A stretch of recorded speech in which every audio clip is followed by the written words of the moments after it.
All right, today we're diving into a real classic short story by the brilliant Hindi writer Bhishma Sahni. It's called Two Gauraiya, which means two sparrows. And trust me, it's this wonderfully charming tale about a family, a house that's absolutely teeming with uninvited guests, and a conflict that pops up from the most unlikely of sources. So the story kicks off with this amazing line spoken by the father of the house. You can just hear the humorous frustration in his voice, right? It perfectly sets the stage for the chaos that's about to unfold. He feels less like a homeowner and more like he's just a guest in some kind of busy public inn.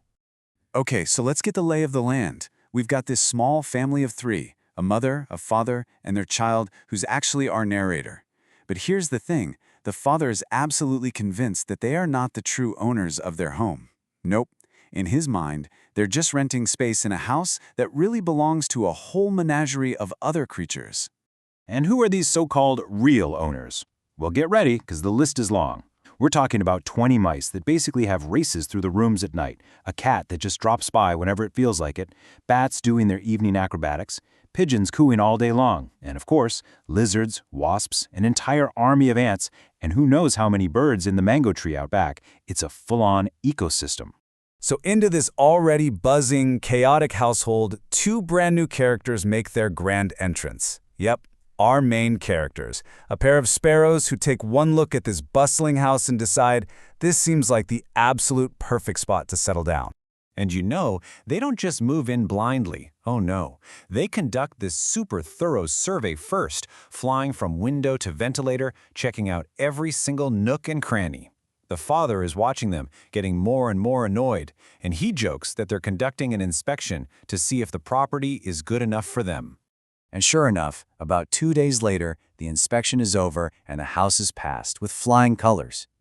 The family finds out the sparrows have built their bichavavan, their nest, right inside the central bowl of the living room ceiling fan. That's it. They've moved in for good. Now, the father is absolutely furious, but the mother, well, she has a completely different take on the situation. She just calmly states this fact. For her, it's not some act of aggression. It's just a simple truth of nature. She gets it. Once a bird builds its nest, it's not just a pit stop anymore. It's home. And that, well, that changes everything. But the father is not on board with her peaceful acceptance. Not at all. For him, this isn't coexistence, this is an invasion.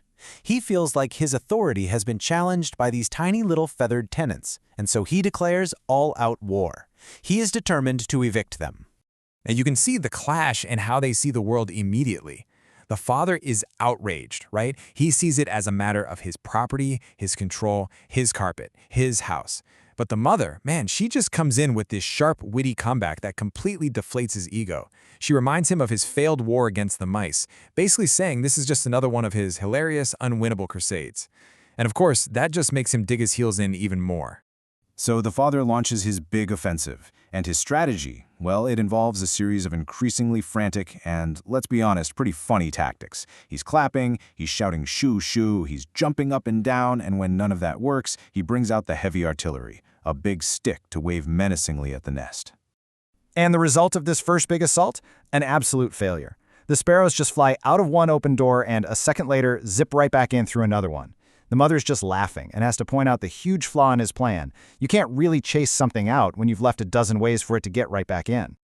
Okay, so learning from his mistake, the father adapts. He orders all the doors to be shut, except for one, trying to create a single exit. But the sparrows, they're smarter than that. They just find the tiny little gaps underneath the closed doors and squeeze right back inside. Round 2 definitely goes to the sparrows. You've got to admire their persistence. It's like a force of nature. The father, now completely obsessed, plugs every single gap with old rags, turning the house into what he thinks is a fortress.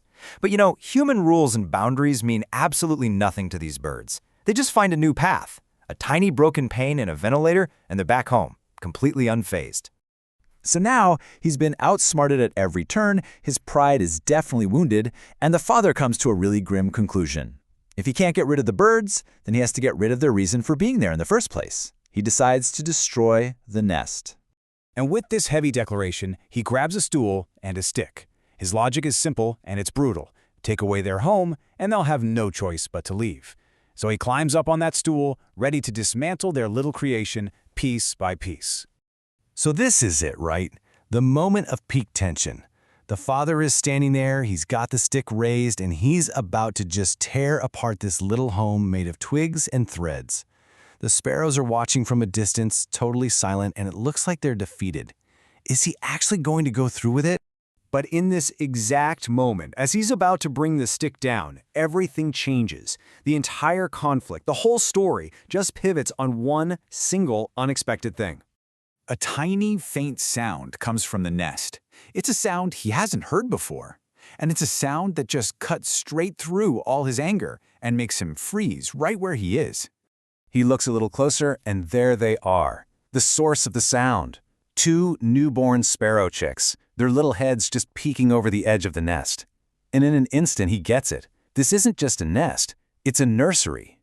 And just like that, the war is over. The sight of this new life just completely disarms him. All his anger, his obsession with ownership and control, it all just dissolves. Without saying a word, he slowly climbs down from the stool. You could say his battle was lost, but something way more important was won.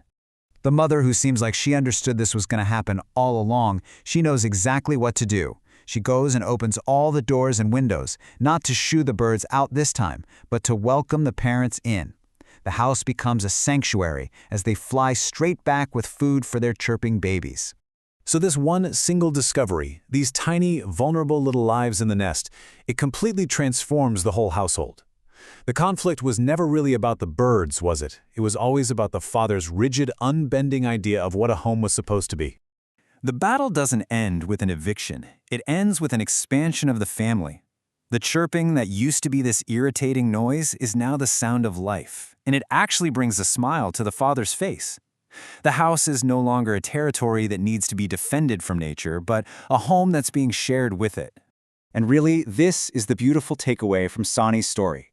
It kind of nudges us to look beyond our own walls and our own rules. It asks this simple but really profound question about coexistence and compassion, asking us to think about it. Where do we draw the line between our world and the natural world that is so determined to share it with us?